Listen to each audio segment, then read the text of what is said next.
ನಮಸ್ಕಾರ. ಎಲ್ಲ ವಿದ್ಯಾರ್ಥಿಗಳು ಮತ್ತು ಪೋಷಕರು ಕರ್ನಾಟಕ ಪರೀಕ್ಷಾ ಪ್ರಾಧಿಕಾರದ ವತಿಯಿಂದ ಕೌನ್ಸಿಲಿಂಗ್ನಲ್ಲಿ ಭಾಗವಹಿಸುವಂಥದ್ದಕ್ಕೆ ಏನು ಸಿದ್ಧತೆಯನ್ನು ನಡೆಸಿಕೊಂಡಿದ್ದೀರಾ. ಈಗಾಗಲೇ ನಾವು ವೆರಿಫಿಕೇಷನ್ ಸ್ಲಿಪ್ಪನ್ನು ರಿಲೀಸ್ ಮಾಡಿದ್ವಿ. ವೆರಿಫಿಕೇಷನ್ ಸ್ಲಿಪ್ ರಿಲೀಸ್ ಮಾಡಿದಂಥ ಸಂದರ್ಭದಲ್ಲಿ ಕೆಲವು ವಿದ್ಯಾರ್ಥಿಗಳು ಏನು ತಾವು ರಿಸರ್ವೇಷನ್ ಕ್ಲೈಮ್ ಮಾಡಿದ್ರಿ ಅದರಲ್ಲಿ ಕೆಲವು ಮಿಸ್ಟೇಕ್ಗಳು ಆಗಿದೆ ಅಂತನ್ನುವಂತಹ ವಿದ್ಯಾರ್ಥಿಗಳು ಜುಲೈ 2ರಿಂದ ಜುಲೈ 4ರವರೆಗೆ ಅಪಾಯಿಂಟ್ಮೆಂಟ್ ತಗೊಂಡು ತಾವು ಕರ್ನಾಟಕ ಪರೀಕ್ಷಾ ಪ್ರಾಧಿಕಾರಕ್ಕೆ ಬಂದು ಆ ಒಂದು ತಪ್ಪುಗಳನ್ನು ಸರಿಪಡಿಸಿಕೊಳ್ಳುವಂಥದ್ದಕ್ಕೆ ನಾವು ನಿರ್ದೇಶನವನ್ನು ನೀಡಿದ್ವಿ.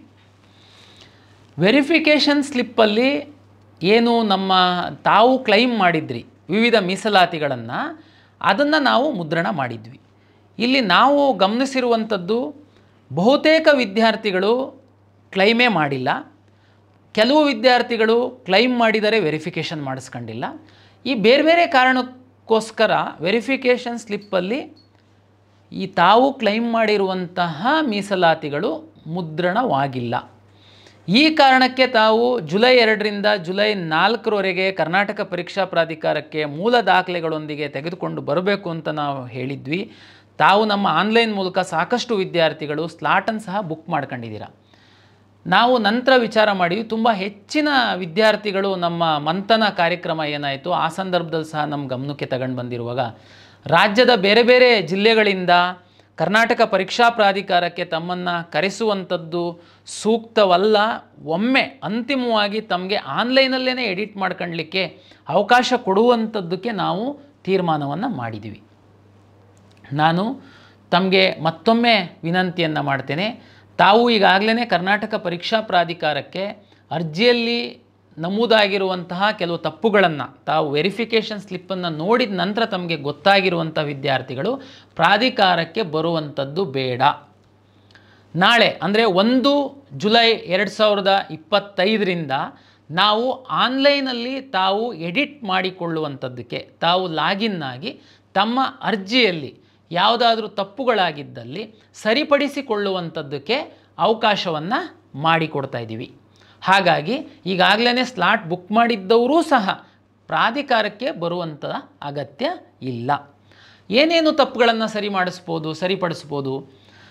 ನಾನು ಈಗಾಗಲೇ ಕೆಲವು ವಿದ್ಯಾರ್ಥಿಗಳು ತಾವು ವೆರಿಫಿಕೇಷನ್ ಸ್ಲಿಪ್ಪನ್ನು ಡೌನ್ಲೋಡ್ ಮಾಡಿದಂಥ ಸಂದರ್ಭದಲ್ಲಿ ಎಲ್ಲದೂ ಸರಿ ಇದೆ, ತಾವೇನು ಮೀಸಲಾತಿಯನ್ನು ಹಾಕಿದ್ದೀರಾ ಎಲ್ಲದೂ ಪರ್ಫೆಕ್ಟ್ ಇದೆ, ತಾವು ಏನು ಚಿಂತೆ ಮಾಡುವಂಥ ಅಗತ್ಯ ಇಲ್ಲ, ತಾವು ಯಾವುದೇ ಲಾಗಿನ್ ಆಗುವಂಥ ಅಗತ್ಯ ಇಲ್ಲ, ತಾವು ಯಾವುದೇ ಎಡಿಟ್ ಮಾಡಿಕೊಳ್ಳುವಂತಹ ಅಗತ್ಯ ಇಲ್ಲ.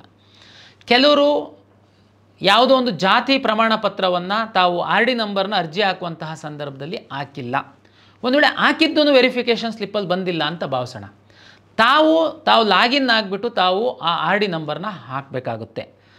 ತಮಗೆಲ್ಲ ಗೊತ್ತಿದೆ, ಕರ್ನಾಟಕ ರಾಜ್ಯದಲ್ಲಿ ಹಾರಿಜೆಂಟಲ್ ಮತ್ತು ವರ್ಟಿಕಲ್ ಮೀಸಲಾತಿ ರಿಸರ್ವೇಷನ್ನ ಕೊಡೋದ್ರಿಂದ ನಮ್ಮಲ್ಲಿ ಏನೇನು ಆನ್ಲೈನ್ ಸರ್ವಿಸಸ್ ಇದೆ ತಮಗೆಲ್ಲ ಗೊತ್ತಿದೆ. ಈ ಆನ್ಲೈನ್ ಸರ್ವಿಸಸ್ ಇರುವಂತಹ ದಾಖಲೆಗಳ ಪರಿಶೀಲನೆಗೆ ತಾವು ಯಾವುದೇ ಒಂದು ಕಾಲೇಜಿಗೆ ಮತ್ತು ಕಚೇರಿಗೆ ಹೋಗುವಂಥ ಅಗತ್ಯ ಇಲ್ಲ ಅಂತ ತಮಗೆ ಗೊತ್ತಿದೆ. ಉದಾಹರಣೆಗೆ ಯಾವುದು ಹಾಗಂದರೆ ತಾವು 2A 2B SC ST ಏನು ಜಾತಿಗೆ ಸಂಬಂಧಪಟ್ಟಂತಹ ರಿಸರ್ವೇಷನ್ ತಾವು ತಹಶೀಲ್ದಾರ್ ಆಫೀಸಿಂದ ಏನು ಪ್ರಮಾಣ ಪತ್ರವನ್ನು ತೆಗೆದುಕೊಳ್ತೀರಾ, 371J ಸರ್ಟಿಫಿಕೇಟ್ನ ತಾವು ಅಸಿಸ್ಟೆಂಟ್ ಕಮಿಷನರ್ ಆಫೀಸಿಂದ ತೆಗೆದುಕೊಳ್ತೀರಾ. ತಾವು ಹಾಕಿಲ್ಲ ಅಂತಂದರೆ ತಮ್ಮ ಅಪ್ಲಿಕೇಶನ್ ಲಾಗಿನ್ ಆಗಿ ಎಡಿಟ್ ಆಪ್ಷನ್ನಲ್ಲಿ ತಾವು ಹೋಗಿ RD ನಂಬರ್ನ ಹಾಕಬೇಕಾಗುತ್ತೆ. RD ನಂಬರ್ ಹಾಕಿದರೆ ಕಂದಾಯ ಇಲಾಖೆ ಏನು ನಿಮಗೆ ಸರ್ಟಿಫಿಕೇಟ್ನ ಇಶ್ಯೂ ಮಾಡಿದೆ ಅದು ಆನ್ಲೈನಲ್ಲಿ ಫೆಚ್ ಆಗಿ ಆ ಡಾಟಾ ಡಿಸ್ಪ್ಲೇ ಆಗುತ್ತೆ. ತಾವು ಇದಕ್ಕೋಸ್ಕರ ಮತ್ತೆ ಅಲ್ಲಿ ಎಡಿಟ್ ಮಾಡಿ RD ನಂಬರ್ ಮೆನ್ಷನ್ ಮಾಡಿದ ನಂತರ ಈ ಪ್ರಮಾಣ ಪತ್ರಗಳನ್ನು ತೋರಿಸುವಂಥದ್ದಕ್ಕೆ ಪರಿಶೀಲನೆ ಮಾಡುವಂಥದ್ದಕ್ಕೆ ಎಲ್ಲಿಗೂ ಹೋಗುವಂತಹ ಅಗತ್ಯವಿಲ್ಲ. ಕೆಲವು ವಿದ್ಯಾರ್ಥಿಗಳು ಕನ್ನಡ ಮೀಡಿಯಂ ಸರ್ಟಿಫಿಕೇಟ್ಗಳಿದೆ, ತಾವು ಹಾಕಿಲ್ಲ. ರೂರಲ್ ಸರ್ಟಿಫಿಕೇಟ್ ಇದೆ, ತಾವು ಹಾಕಿಲ್ಲ.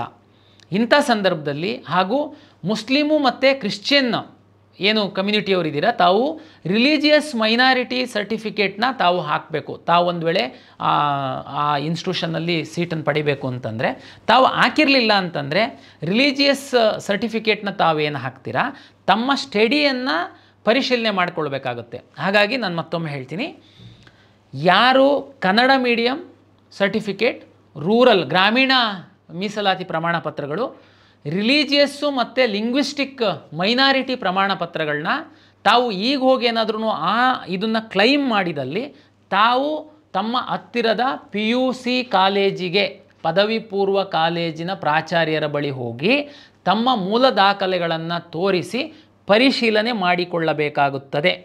ಹಾಗಾಗಿ ತಾವು ಪ್ರಾಧಿಕಾರಕ್ಕೆ ಬಂದು ಪರಿಶೀಲನೆ ಮಾಡಿಕೊಳ್ಳುವಂಥದ್ದು ದೂರದಿಂದ ಕಷ್ಟ ಅಂತ ನಾವು ಅಂತಿಮವಾಗಿ 1 ಜುಲೈ 2025ರಿಂದ 4 ಜುಲೈ 2025ರವರೆಗೆ ಈ ತಾವು ಆನ್ಲೈನಲ್ಲಿ ಎಡಿಟ್ ಮಾಡುವಂತಹ ಅವಕಾಶವನ್ನು ಅಂತಿಮವಾಗಿ ತಮಗೆ ನಾವು ಕೊಡ್ತಾ ಇದ್ದೀವಿ.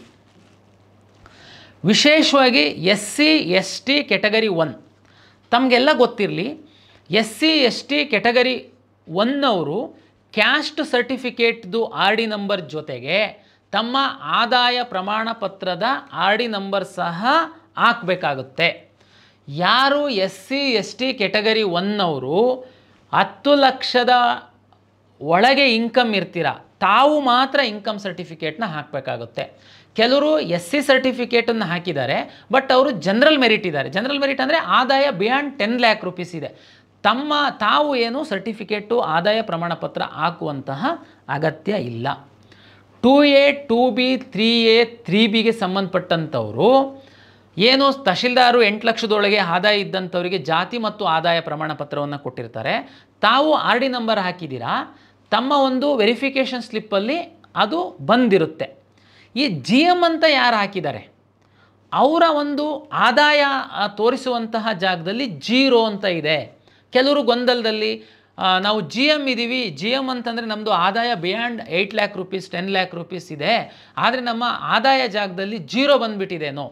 ತಾವು ದಯಮಾಡಿ ಏನು ಗಡಿಬಿಡಿ ಮಾಡಬೇಡಿ. ನಾವು ಕಂದಾಯ ಇಲಾಖೆ RD ನಂಬರನ್ನು ತೆಗೆದುಕೊಂಡು ನಾವು ಇಲ್ಲಿ ಡಿಸ್ಪ್ಲೇ ಮಾಡ್ತಿರೋದ್ರಿಂದ GM ಅವರಿಗೆ ಯಾವುದೇ RD ನಂಬರ್ ಇರಲ್ಲ, ಹಾಗಾಗಿ ಅದು 0 ಅಂತ ಬಂದಿದೆ. GM ಅನ್ನುವಂಥದ್ದು ಇಂಪಾರ್ಟೆಂಟು, ಆದಾಯದ ಜಾಗದಲ್ಲಿ 0 ಅಂತ ಅನ್ನುವಂಥದ್ದು ಇಂಪಾರ್ಟೆಂಟ್ ಅಲ್ಲ. ತಾವು ನೆಗ್ಲೆಕ್ಟ್ ಮಾಡಿ, ತಾವು ಏನು ಕರೆಕ್ಷನ್ ಮಾಡುವಂಥ ಅಗತ್ಯ ಇಲ್ಲ, ನಿಮ್ಮ ಆದಾಯವನ್ನು ತೋರಿಸುವಂತಹ ಅಗತ್ಯ ಇಲ್ಲ. ನೀವು ಜನರಲ್ ಮೆರಿಟ್ ಅಂತ ಬಂದಿದೆ, ಆಯಿತು, ನಿಮ್ಮದು ಆದಾಯ ನಮಗೆ ಸಂಬಂಧ ಇಲ್ಲ. ಯಾವಾಗ ನಮಗೆ ಆದಾಯ ಸಂಬಂಧ ಬರುತ್ತೆ, SC ST ಕೆಟಗರಿ 1 ಅವರಿಗೆ ನಾವು ಫೀಸನ್ನು ರೀಫಂಡ್ ಮಾಡುವಂಥದ್ದು ಸೋಷಿಯಲ್ ವೆಲ್ಫೇರ್ ಡಿಪಾರ್ಟ್ಮೆಂಟಿಂದ, ಆಮೇಲೆ ನಾವು ಅವರಿಗೆ SNQನಲ್ಲಿ ಸೀಟ್ ಅಲಾಟ್ ಮಾಡುವಂಥದ್ದಕ್ಕೆ, ಮತ್ತು ನಾವು 0 ಫೀಸನ್ನು ಅವರಿಗೆ ಕಟ್ಟಿಸ್ಕೊಳ್ಳುವಂಥದ್ದು, ಈ ಬೇರೆ ಬೇರೆ ಕಾರಣಕ್ಕೆ SC ST ಕೆಟಗರಿ 1 ಅವರಿಗೆ ಆದಾಯ ಇಂಪಾರ್ಟೆಂಟ್ ಆಗುತ್ತೆ.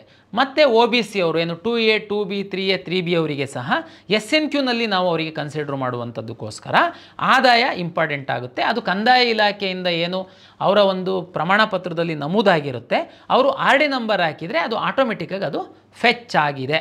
ಹಾಗಾಗಿ GM ಅವರು 0 ಇನ್ಕಮ್ ಇದೆ, ನೀವೇನು ಚಿಂತೆ ಮಾಡಬೇಡಿ, GM ಇದೆ ಸಾಕು. ಕೆಲವರು ಎಲ್ಲ ಅಪ್ಲಿಕೇಶನಲ್ಲಿ ಎಲ್ಲ ಮಾಹಿತಿ ಸರಿ ಇದೆ, ನೀವು ನಾನು ಆವಾಗಲೂ ಹೇಳಿದ್ದೀನಿ, ಎಲ್ಲ ಮಾಹಿತಿ ಸರಿ ಇದ್ದಂಥವರು ನಿಮಗೆ ಅನ್ವಯಿಸುವಂಥದ್ದಲ್ಲ ನನ್ನ ಇವತ್ತಿನ ವಿಡಿಯೋ ಮತ್ತು ನನ್ನ ಇನ್ಫಾರ್ಮೇಷನ್ನು. ತಪ್ಪಾಗಿರುವಂಥವರಿಗೆ ಹಿಂದೆ ಅರ್ಜಿ ಹಾಕುವಂಥ ಸಂದರ್ಭದಲ್ಲಿ ಕೆಲವೊಂದು ಮಾಹಿತಿಯನ್ನು ಹಾಕಿಲ್ದಿರುವಂಥವರಿಗೆ ಸಂಬಂಧ. ಹಾಗಾಗಿ ದಯಮಾಡಿ ಎಲ್ಲನೂ ಸರಿ ಇರುವಂಥವ್ರು ವೆರಿಫಿಕೇಷನ್ ಸ್ಲಿಪ್ಪಲ್ಲಿ ತಾವು ಲಾಗಿನ್ ಆಗಕ್ಕೆ ಹೋಗಬೇಡಿ, ನಿಮಗೆ ತಿದ್ದುಪಡಿಯ ಅಗತ್ಯ ಇಲ್ಲ. ನೀವು ಕೌನ್ಸಿಲಿಂಗ್ ಶುರುವಾಗ್ತಿದ್ದಂಗೆ ತಾವು ಆಪ್ಷನ್ ಎಂಟ್ರಿಗೆ ಓಪನ್ ಮಾಡ್ಕೊಂಡು ತಾವು ಆಪ್ಷನ್ ಎಂಟ್ರಿ ಮಾಡ್ಬೋದಾಗಿರುತ್ತದೆ. ಈಗ ಕೆಲವರು ವೆರಿಫಿಕೇಷನ್ ಸ್ಲಿಪ್ಪೇ ಡೌನ್ಲೋಡ್ ಆಗಿಲ್ಲ ಅನ್ನುವಂಥ ಒಂದು ಕೆಟಗರಿ ಇದೆ. ಯಾರ್ಯಾರು ಇರ್ಬೋದು ವೆರಿಫಿಕೇಷನ್ ಸ್ಲಿಪ್ಪೇ ಡೌನ್ಲೋಡ್ ಆಗ್ತಾ ಇಲ್ಲ ತುಂಬ ಗೊಂದಲದಲ್ಲಿ? ನೋಡಿ, ಕರ್ನಾಟಕ ರಾಜ್ಯದಲ್ಲಿ KCET ಅಪ್ಲಿಕೇಶನ್ನು 3,70,000 ವಿದ್ಯಾರ್ಥಿಗಳು ಹಾಕಿದರು. ನಮ್ಮ KCET ಎಕ್ಸಾಮ್ ಬರೆದಂಥವರು 3,20,000. ಇನ್ನು ಉಳಿದವ್ರು ಯಾರು? ಅವರೆಲ್ಲರೂ ನೀಟು ವಿದ್ಯಾರ್ಥಿಗಳು, ನೀಟ್ ಪರೀಕ್ಷೆ ಬರೆದಿದ್ದಾರೆ.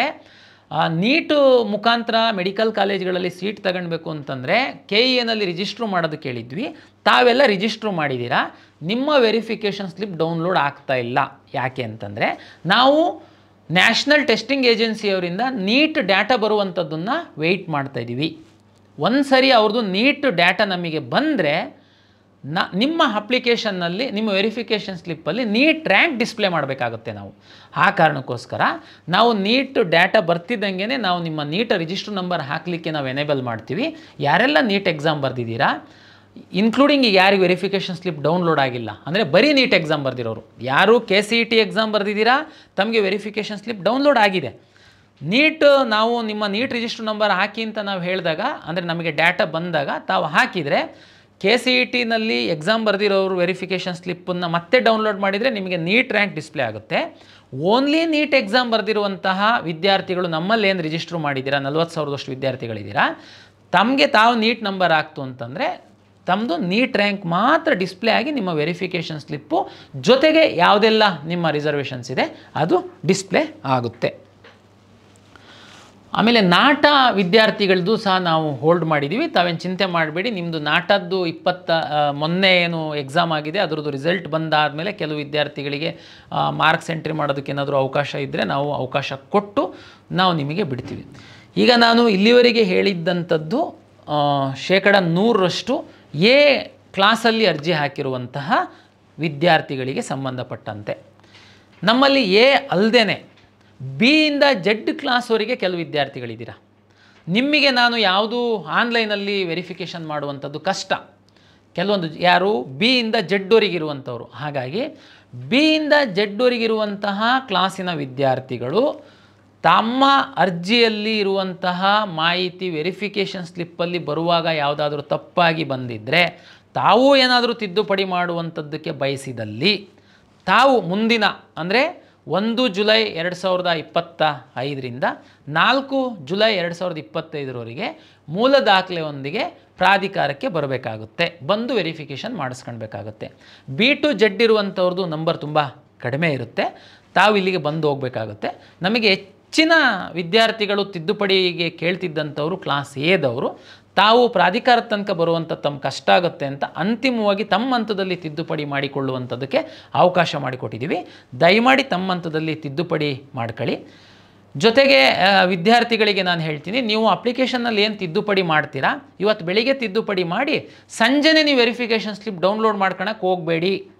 ಸಂಜೆನೇ ವೆರಿಫಿಕೇಷನ್ ಡೌನ್ಲೋಡ್ ಮಾಡ್ಕೊಳಕ್ಕೆ ಹೋದರೆ ಅದು ಅಪ್ಡೇಟ್ ಆಗಿರಲ್ಲ, ಮತ್ತು ನಿಮಗೆ ಅದೇ ಹಳೆ ವೆರಿಫಿಕೇಷನ್ ಸ್ಲಿಪ್ಪೇ ಬರುತ್ತೆ. ದಯಮಾಡಿ 1ನೇ ತಾರೀಕಿಂದ 4ನೇ ತಾರೀಕಿನವರೆಗೆ ನಾವು ಎಡಿಟಿಗೆ ಅವಕಾಶ ಕೊಟ್ಟಿದ್ದೀವಿ. 4ನೇ ತಾರೀಕು ನಾವು ಆ ಡಾಟಾನ ಈ ಕಡೆ ಸರ್ವರಿಗೆ ತೆಗೆದುಕೊಂಡು ಅಪ್ಡೇಟ್ ಮಾಡಿ, ಯಾರು ತಿದ್ದುಪಡಿಗಳನ್ನ ಮಾಡಿರ್ತೀರ ನಿಮಗೆ 5ನೇ ತಾರೀಕು ವೆರಿಫಿಕೇಷನ್ ಸ್ಲಿಪ್ ಬಿಡ್ತೀವಿ. ತಾವು ದಯಮಾಡಿ ಗಮನದಲ್ಲಿ ಇಟ್ಕೊಂಡು 5ನೇ ತಾರೀಕು ವೆರಿಫಿಕೇಷನ್ ಸ್ಲಿಪ್ಪನ್ನು ಡೌನ್ಲೋಡ್ ಮಾಡ್ಕೊಳ್ಳಿ. ಆವಾಗ ನೀವೇನು 1ರಿಂದ 4ನೇ ತಾರೀಕುವರೆಗೆ ಏನಾದರೂ ತಾವು ತಿದ್ದುಪಡಿ ಮಾಡಿಕೊಂಡಿದ್ದಲ್ಲಿ ತಮಗೆ ಅದು ಡಿಸ್ಪ್ಲೇ ಆಗುತ್ತೆ ನಿಮ್ಮ ವೆರಿಫಿಕೇಷನ್ ಸ್ಲಿಪ್ಪಲ್ಲಿ. ಈಗಾಗಲೇ ಅರ್ಜಿ ಹಾಕಿದ್ದು ಕೆಲವು CBSE ಮತ್ತು ICSEಗೆ ಸಂಬಂಧಪಟ್ಟಂತಹ ವಿದ್ಯಾರ್ಥಿಗಳ ಡಾಟಾ ಸ್ಯಾಟ್ಸ್ ಡಾಟಾ ನಮಗೆ ಬಂದಿಲ್ಲದಿರುವಂತಹ ವಿದ್ಯಾರ್ಥಿಗಳು, ತಾವು 1ನೇ ತರಗತಿಯಿಂದ 10ನೇ ತರಗತಿಯವರೆಗೆ ತಾವು ತಮ್ಮ ಅಪ್ಲಿಕೇಶನಲ್ಲಿ ಟೈಪ್ ಮಾಡಿದ್ರಿ, ಆಟೋ ಫೆಚ್ ಆಗಿರಲಿಲ್ಲ, ಅವ್ರುಗಳಿಗೆ ನಾವು ತಮ್ಮ ಸಮೀಪದ PU ಕಾಲೇಜಲ್ಲಿ ಹೋಗಿ ಡಾಕ್ಯುಮೆಂಟ್ ನಿಮ್ಮ ಸ್ಟಡಿ ಸರ್ಟಿಫಿಕೇಟ್ನ ವೆರಿಫಿಕೇಷನ್ ಮಾಡ್ಕೊಳ್ಳಿ ಅಂತ ಹೇಳಿದ್ವಿ. ಕೆಲವರು ವೆರಿಫಿಕೇಷನ್ ಮಾಡ್ಕೊಂಡಿಲ್ಲ, ತಾವು ಅಪ್ಲಿಕೇಶನ್ ತೆಗೆದು ನೋಡ್ಬೋದು, ಲಾಸ್ಟಲ್ಲಿ ಗೊತ್ತಾಗುತ್ತೆ. Claimed Kannada medium claimed not verified, study details claimed not verified ಅಂತ, ಅಂದರೆ ನಿಮ್ಮ ವೆರಿಫಿಕೇಷನ್ ಸ್ಲಿಪ್ ಬಂದಿರಲ್ಲ. ತಾವು ಸಮೀಪದ ಸರ್ಕಾರಿ PU ಕಾಲೇಜಿಗೆ ಹೋಗಿ ಈಗಲೂ ಬೇಕಾದರೆ ಮುಂದಿನ 4-5 ದಿವಸದಲ್ಲಿ ತಾವು ವೆರಿಫಿಕೇಷನ್ ಮಾಡಿಸ್ಕೊಂಡ್ರೆ ನಿಮಗೆ ಆಮೇಲೆ 5ನೇ ತಾರೀಕಿಗೆ ವೆರಿಫಿಕೇಷನ್ ಸ್ಲಿಪ್ಪು ಡೌನ್ಲೋಡ್ ಮಾಡಲಿಕ್ಕೆ ಸಾಧ್ಯ ಆಗುತ್ತೆ. ವಿದ್ಯಾರ್ಥಿಗಳು ಮತ್ತು ಪೋಷಕರ ಹಿತದೃಷ್ಟಿಯಿಂದ ಕರ್ನಾಟಕ ಪರೀಕ್ಷಾ ಪ್ರಾಧಿಕಾರ ಅಂತಿಮವಾಗಿ ತಮ್ಮ ತಪ್ಪುಗಳನ್ನು ಸರಿಪಡಿಸಿಕೊಳ್ಳುವಂಥದ್ದಕ್ಕೆ ಅವಕಾಶವನ್ನು ಕೊಟ್ಟಿದ್ದೀವಿ. ದಯಮಾಡಿ ಇದರ ಸದುಪಯೋಗವನ್ನು ಪಡಿಸಿಕೊಳ್ಳಿ. ನಾವು ಕೌನ್ಸಿಲಿಂಗಿಗೆ ಎಲ್ಲ ಸಿದ್ಧತೆಗಳನ್ನು ಮಾಡಿಕೊಂಡಿರೋದ್ರಿಂದ ನಾವು 4ನೇ ತಾರೀಕಿನ ನಂತರ ಯಾವುದೇ ಕಾರಣಕ್ಕೆ ಯಾವುದೇ ದಾಖಲೆಗಳನ್ನು ಸರಿಪಡಿಸ್ಕೊಳ್ಬೇಕು ಅಂತ ಬಂದರೆ ನಾವು ನಿಮಗೆ ಅವಕಾಶ ಕೊಡಲ್ಲ. ಯಾಕೆ ಅಂತಂದರೆ ನಾವು ಕೌನ್ಸಿಲಿಂಗ್ ಆಪ್ಷನ್ ಎಂಟ್ರಿ ಶುರು ಮಾಡಬೇಕಾಗುತ್ತೆ. ಹಾಗಾಗಿ ಇದು ಅಂತಿಮ ಅವಕಾಶ. ದಯಮಾಡಿ ಈ ಒಂದು ಅವಕಾಶವನ್ನು ಸದುಪಯೋಗ ಪಡಿಸಿಕೊಳ್ಬೇಕು ಅಂತೇಳಿ ಎಲ್ಲ ವಿದ್ಯಾರ್ಥಿಗಳು ಮತ್ತು ಪೋಷಕರಲ್ಲಿ ಪ್ರಾಧಿಕಾರದ ವತಿಯಿಂದ ವಿನಂತಿಯನ್ನು ಮಾಡಿಕೊಳ್ತೇನೆ. ಎಲ್ಲರಿಗೂ ಮತ್ತೊಮ್ಮೆ ನಮಸ್ಕಾರಗಳು.